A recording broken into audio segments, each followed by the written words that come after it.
Students, what's up? How are you? It's me, Tanya Parvin, your English teacher at Tanya Institute of Education.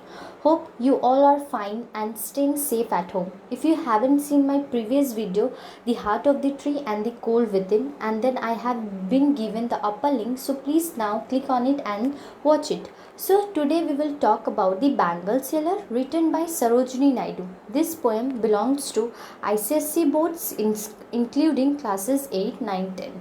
No worries, I will teach you this poem in Hindi as well. So first we talk about author of the poem followed by its summary, and I will also explain you this poem stanza wise. Okay, let's start to talk about author in Hindi. Sarojini Naidu was born in 1879, यानी सरोजनी नायडू का जन्म 1879 में हुआ था and she died इन 1949 और उनका मृत्यु 1949 में हुआ था. Naidu, Sarojini Naidu, was called the Nightingale of India by Mahatma Gandhi because of the color, imaginary and lyrical quality of her poet. The Bangle Sellers is a fine example of her musical verse. The poem is the song of the men who sell glasses, bangles at village fairs and in temples town. The different colored bangles symbolize the different stages in a woman's life, as a young maiden, a bride, as a middle-aged matron, and as an older woman. Listen carefully to the music of the poem as you read it aloud. Look for the different colors of the glasses, bangles, and see how well they are situated to this stage in the woman's life. Sarojini Naidu was an important presence in the freedom struggle and worked alongside Gandhiji. Her birthday is celebrated on Women's Day to recognize the powerful voice of women in India history.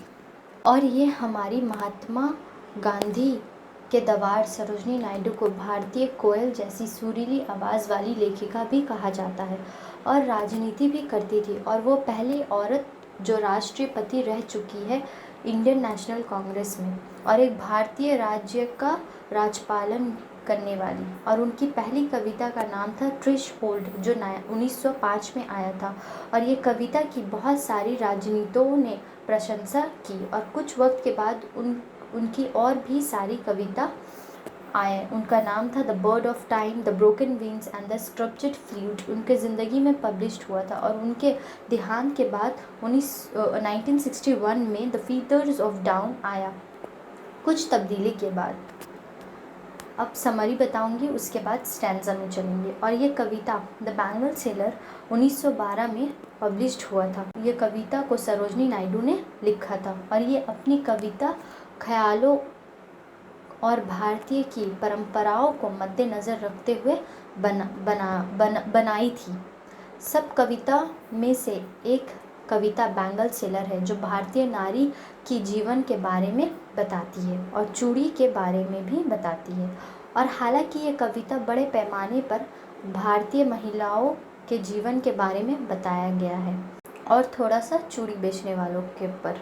और कविता में एक बार गरीबी या व्यवस्था की कठिनाई का उल्लेख नहीं किया गया है, और चमकदार भार चूड़ी के भारीपन को दर्शाता है. और चूड़ी बेचने वाले की आवाज़ में इतनी जोश और खुशी रहती है कि हम भूल ही जाते हैं कि जीवन चूड़ी की बिक्री पर निर्भर करता है. उनके जीवन में सभी महिलाओं को खुशी के रूप में चित्रित किया जाता है, शायद इसीलिए कि चूड़ी बेचने वाले की खुशी इन महिलाओं की खुशी पर निर्भर करता है. Let's discuss about this stanza with in the explanation. और यहाँ पे इस कविता के माध्यम से पूरी भारतीय नारी के बारे में बताया गया है चूड़ी के मदद से. और चूड़ी जो है वो हमारी भारतीय नारी की जीवन में बहुत महत्व रखती है. जैसे जैसे महिलाओं की जीवन आगे बढ़ती है, वैसे वैसे चूड़ियों के रंग भी बदल जाते हैं, और इस बदलते रंगों को बहुत खूबसूरती से बताया गया है द्वार सरोजनी नायडू के द्वार. Okay, let's start. Bangle seller are we who bear. चूड़ी बेचने वाले हैं हम. Are shining loads to the temple fair. जो मंदिर मेले में चमकते भरे को शान करता है. Who will buy this delicate bright. इस नाजुक चमक को कौन खरीदेगा. Rainbow tinged circles of light. इंद्रधनुष रंगा हुआ हल्कोन रोशनी. Lustrous token of radiant leaves, दीप्तिमान जीवन का चमकदार प्रकृति। For happy daughters and happy wifes, सुखी बेटी और सुखी पत्नियों के लिए। इस स्टैंजा में बता रहे हैं कि चूड़ी बेचने वाले हैं हम जो मंदिर मेले की चमकती भार को शान करते हैं, मतलब शान बढ़ाता है। और कौन खरीदेगा ऐसा चमकदार चूड़ी, और उन लोग अपने बात से कन्विंस करने का कोशिश करता है कि कौन खरीदेगा, चिल्ला चिल्ला कर बोलता है कि कौन खरीदेगा नाजुक चूड़ी, कलरफुल चूड़ी अपनी बेटी और पत्नियों के लिए। Okay, let's turn to the second stanza में बताया है कि महिलाओं के जीवन के कितने मंच होते हैं। जैसे चूड़ियों के रंग बदलते हैं वैसे ही महिलाओं के जीवन का मंच बदलता है, यानी स्टेज बदलता है। ये स्टैंजा में मेडियंस की बात होती है, यानी कुंवारी लड़कियों की। Some are meet for maiden tryst, कुछ कुंवारी लड़कियों के लिए मिलता है। Silver and blue as the mountain mist, पहाड़ धुंध के रूप में चांदी और नीले रंग का।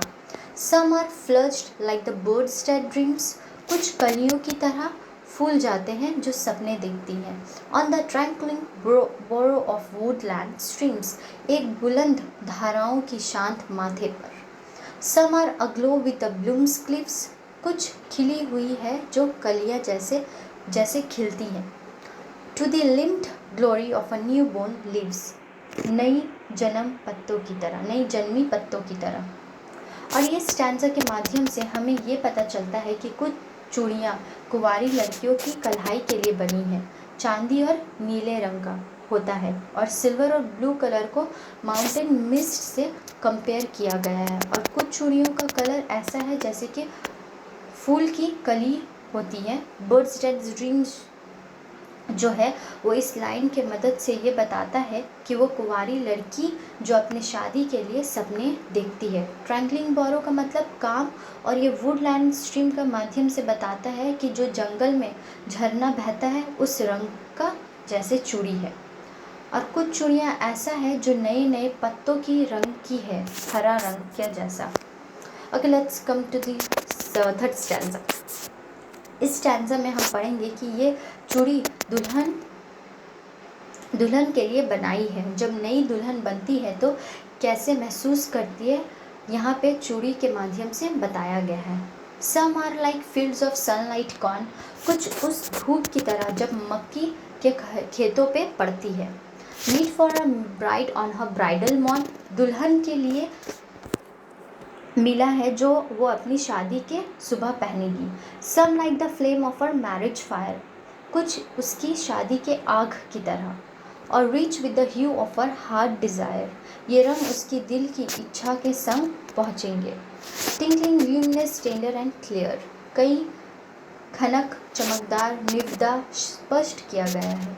Like her bridal laughter and bridal tear, कुछ उस दुल्हन की हंसी की जैसे, कुछ दुल्हन की आंसू की तरह। इस स्टैंजा में ये समझ आता है कि जो मकई खेतों में धूप पड़ते हैं और वो जैसे चमकता है वैसे ही रंग का चूड़ी है नए दुल्हन के लिए। और कुछ चूड़ी ऐसे हैं जो शादी की आग की रंग की है, और कुछ चूड़ियाँ का रंग वो नए दुल्हन की चाहतों के बारे में बताती हैं। और कुछ चूड़ियाँ ऐसी हैं जो चमकती है, स्पष्ट होती है और खनकती है उसकी हंसी की जैसी जब वो अपने नए घर में जाती है।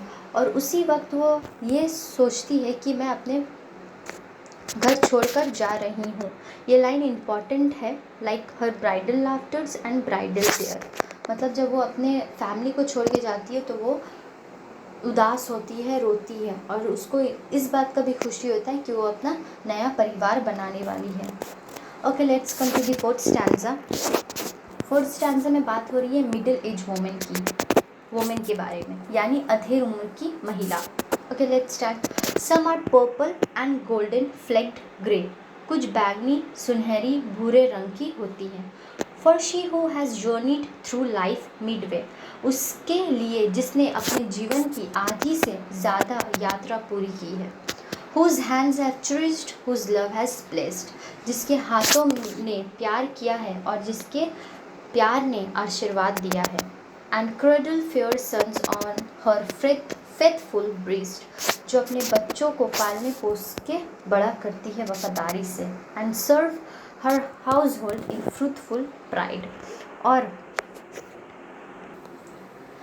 गर्व के साथ अपने घर की सेवा करती है, and worship the gods at her husband side, और अपने पति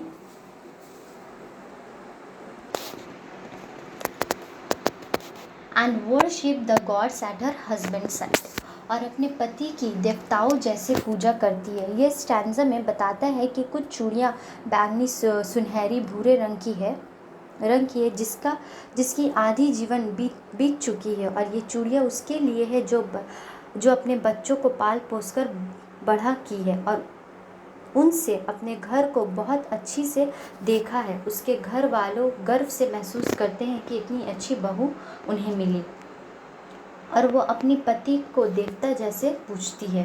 ये पोएम कंप्लीट होता है, और ये पोएम जो है 4 स्टैंजा का है, और हर एक स्टैंजा में 6 लाइन्स है। पहले स्टैंजा में बैंगल सेलर के बारे में बताया गया है। दूसरे स्टैंजा में मीडियंस के बारे में, यानी अनमैरिड गर्ल के बारे में बताया गया है।